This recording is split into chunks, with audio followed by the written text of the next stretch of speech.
Você já sabe que a história da biologia tem muita coisa para contar sobre o mundo científico, e uma das maiores descobertas foi feita no século XX, em 1944, quando o bacteriologista norte-americano Oswald Avery descobriu que o DNA era a matéria-prima da qual são feitos os genes, estabelecendo assim o código genético. Mas antes da descoberta dos ácidos nucleicos, o monge austríaco Gregor Mendel havia proposto, em 1865, que fatores de cada um dos pais eram os responsáveis pela herança de certas características nas plantas. Alguns anos depois, em 1868, o bioquímico suíço Friedrich Mischer descobriu os ácidos nucleicos, em núcleos isolados de células de pus raspadas de material coletado em cirurgias. No entanto, a investigação sobre a estrutura química dos ácidos nucleicos ficou defasada, até que novas técnicas analíticas se tornaram disponíveis em meados do século XX. Entre 1870 e 1890, foram descobertos os processos de mitose e meiose, onde observou-se que, enquanto as células estavam em divisão, cromossomos eram visualizados em volta delas.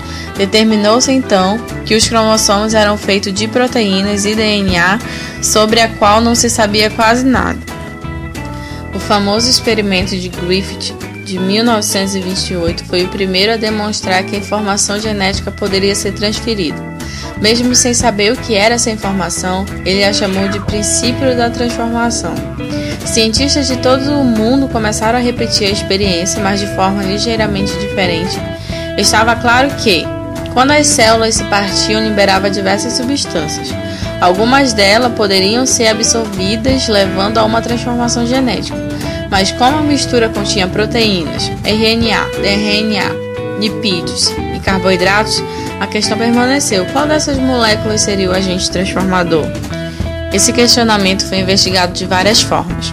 O modo mais conhecido dessa investigação foi realizado por Oswald Avery, Colin McLeod e Michael McArthur no Instituto Rockefeller, em Nova York, em 1944, onde fizeram quase o mesmo experimento que Griffith tinha feito, mas com algumas alterações, onde concluíram que o DNA era o material genético responsável pela transmissão de características entre os organismos.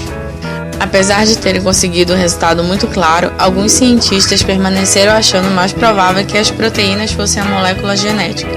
Então, em 1952, os cientistas Alfred Reichel e Martha Chase realizaram um experimento genético totalmente diferente, que indicou que os experimentos mostrando que o DNA era a molécula responsável pela informação genética estavam corretos.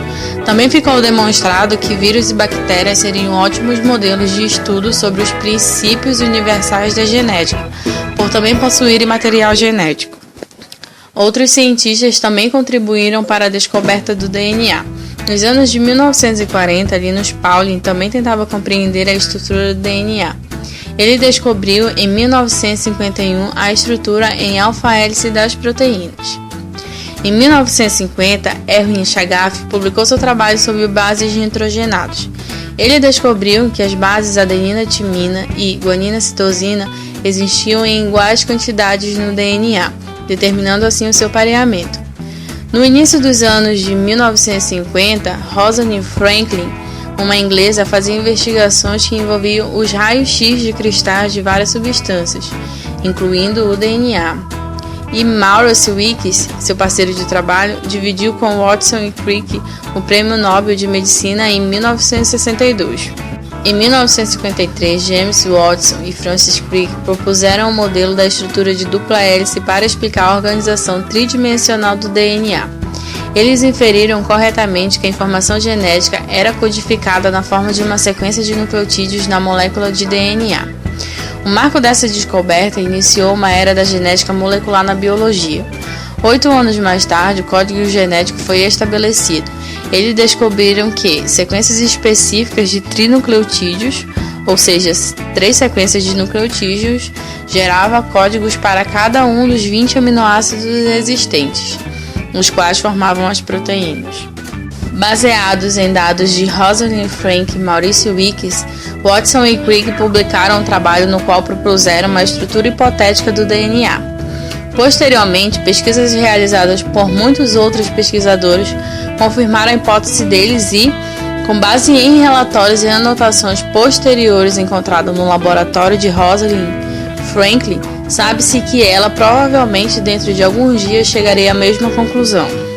Vimos então o caminho que foi percorrido por vários pesquisadores até que chegassem à compreensão de qual molécula carregava as características hereditárias das espécies, e os passos que foram dados até que ficasse estabelecida a estrutura do DNA.